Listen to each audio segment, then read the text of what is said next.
Titanic के मलबे को देखने गई टाइटन पनडुब्बी खुद ही मलबे में तब्दील हो गई। अब लोगों के मन में एक सवाल है कि अब टाइटन के मलबे का क्या होगा, और उससे भी बड़ा सवाल कि पनडुब्बी में ब्लास्ट से मारे गए 5 लोगों के शव उनके परिवारों को मिलेंगे या नहीं। आइए इन सारे सवालों के जवाब तलाशते हैं। 23 जून को टाइटन पनडुब्बी में ब्लास्ट से 5 लोगों की मौत की खबर आई थी। समुद्र में करीब 13,000 फीट की गहराई पर इस पनडुब्बी में विस्फोट हो गया और 5 हस्तियों ने अपनी जान गंवा दी। मरने वालों में पनडुब्बी को बनाने वाली कंपनी के मालिक स्टॉकटन रश, ब्रिटिश अरबपति हामिश हार्डिन, शहजादा और सुलेमान दाऊद, मशहूर under water explorer Paul Henri Nargeolet शामिल थे। एक्सपर्ट्स ने कहा कि विस्फोट की सटीक वजह का पता लगाने के लिए मलबों का बारीकी से एनालिसिस करने की जरूरत है। अभी सर्च टीम के सामने सबसे बड़ी मुश्किल इस पनडुब्बी के टुकड़ों की खोज करना और उसे पानी से बाहर निकालने की है। यहाँ सवाल ये है कि जिस गहराई और दबाव को सबमरीन न झेल सकी, उतनी ही गहराई पर जाकर सबमरीन के टुकड़ों को वापस लेकर आना क्या संभव है? बीबीसी के मुताबिक अमेरिकी कोस्ट गार्ड एडमिरल जॉन मार्गर ने शवों को लेकर जानकारी दी। उन्होंने कहा था कि वो इस बात की पुष्टि नहीं कर सकते कि मारे गए लोगों के शवों को खोजा जा सकेगा या नहीं।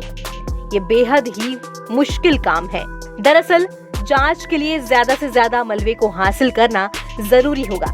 इसमें कार्बन फाइबर के टुकड़े भी शामिल हैं, जिनसे पनडुब्बी बनी थी। इससे अधिकारियों को घटनाक्रम को समझने में मदद मिलेगी।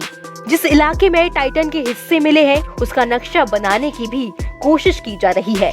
समंदर के विशेषज्ञ पॉल हैकन ने बताया, अब तक सबमरीन के हल के 5 अहम हिस्से अब तक मिले मलबे में शामिल है। इसमें नोच कोन भी शामिल है और अब ये साफ नहीं है कि बाकी मलबा किस हालत में होगा। अमेरिकी कोस्ट गार्ड ने गुरुवार को कहा था कि इस घटना में शामिल देशों की सरकारें आगे की जांच पर चर्चा करने के लिए बैठकें कर रही हैं। जांच में शामिल लोग इस बात पर काम करेंगे कि धमाका कैसे हुआ और पनडुब्बी पर सवार लोगों की मौत कैसे हुई। अगर ऐसा हुआ तो ये कब और कैसे हुआ। टाइटन के साथ क्या हुआ, इसकी अहम जानकारी हाइड्रोफोन से मिल सकती है।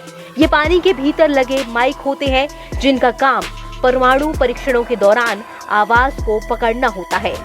ये इन्वेस्टिगेट किया जाएगा कि हाइड्रोफोन ने कोई आवाज रिकॉर्ड की है या नहीं। समंदर के भीतर लगे हाइड्रोफोन से ही ये पता चला था कि 2017 में डूबी अर्जेंटीना की पनडुब्बी सैन जुआन भी धमाके के साथ फट गई थी। संभावना है कि हाइड्रोफोन ने टाइटन से जुड़ा धमाका भी सुन लिया हो और इससे घटना के सटीक समय का पता चल सकेगा। अमेरिकी नौसेना के एक प्रवक्ता ने कहा है कि टाइटन के लापता होने के कुछ देर बाद ही अमेरिकी नौसेना ने धमाके जैसी आवाज सुनी थी। एनबीटी ऑनलाइन की रिपोर्ट।